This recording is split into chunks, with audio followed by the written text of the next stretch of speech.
কাজ করার সাথে ঘাম টানার আগে প্রত্যেকটা ফ্যামিলিতেই যারাই আমাকে দিচ্ছে প্রত্যেকে আলহামদুলিল্লাহ টাকা দিয়ে দিচ্ছে। মানুষ কেনাবেচার হাট ভোররাত থেকে শুরু, চলে সকাল ৬টা পর্যন্ত, বসে বছরের প্রায় ১০ মাস। প্রতিদিন হাটে অন্তত ১,০০০ থেকে ১,৫০০ মানুষ শ্রম বিক্রি করতে এখানে আসেন। কাজের ধরন হিসেবে ৫৫০ টাকা থেকে শ্রমের দাম উঠে ৮০০ টাকা পর্যন্ত। পাট কাটা, আগাছা পরিষ্কার করা, মাটি কাটার কাজ সহ সবই করেন তারা।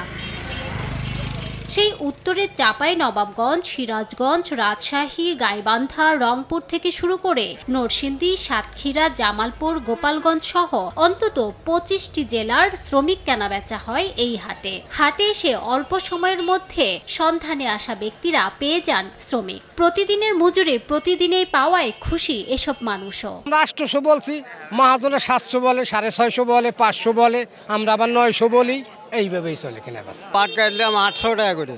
এখন বর্তমানে লোকও বেশি, পানি নাই, পাট কাটা খুব কম দাম। ৫০০, ৬০০, ৭০০ পাইছি, এখন ৫০০, ৫৫০ টাকা। বাজার যখন যেরকম থাকে তখন সে কাজই করি। অন্য অন্য জায়গায় কাজ করছি, এক সপ্তাহ আগে কেউ টাকা পয়সা দেয় নাই, কিন্তু এই জায়গায় কাজ করার সাথে ঘাম টানার আগে প্রত্যেকটা ফ্যামিলিতেই যারাই আমাকে দিচ্ছে প্রত্যেকে আলহামদুলিল্লাহ টাকা দিয়ে দিচ্ছে। নগদের কাছে সব গ্রাহকই প্রিয়, তাই তো সারা দেশে ক্যাশ আউট চার্জ সবচেয়ে কম।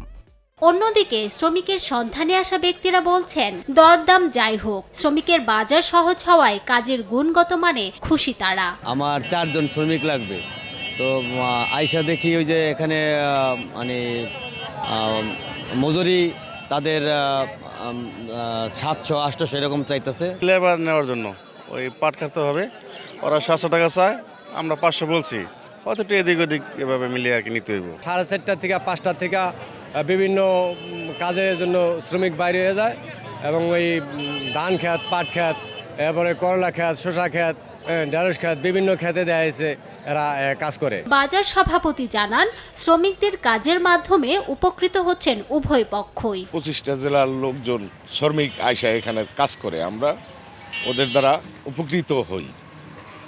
যেরকম আমাদের দেশি লোকের চাইতে বিদেশি লোক এখানে আসলে আমরা উপকৃত বেশি হই, ওরাও উপকৃত হয়, এখানে দাম বেশি পায়, আমরাও মোটামুটি লোকজন পাই, কাজের লোক, আমরাও উপকৃত হই। শরীয়তপুরের জাজিরা উপজেলার কাজির হাটের এই বাজারে প্রতিদিন ১০ লাখ টাকার শ্রম কেনাবেচা হয়। সময় সংবাদ, গোপালগঞ্জ।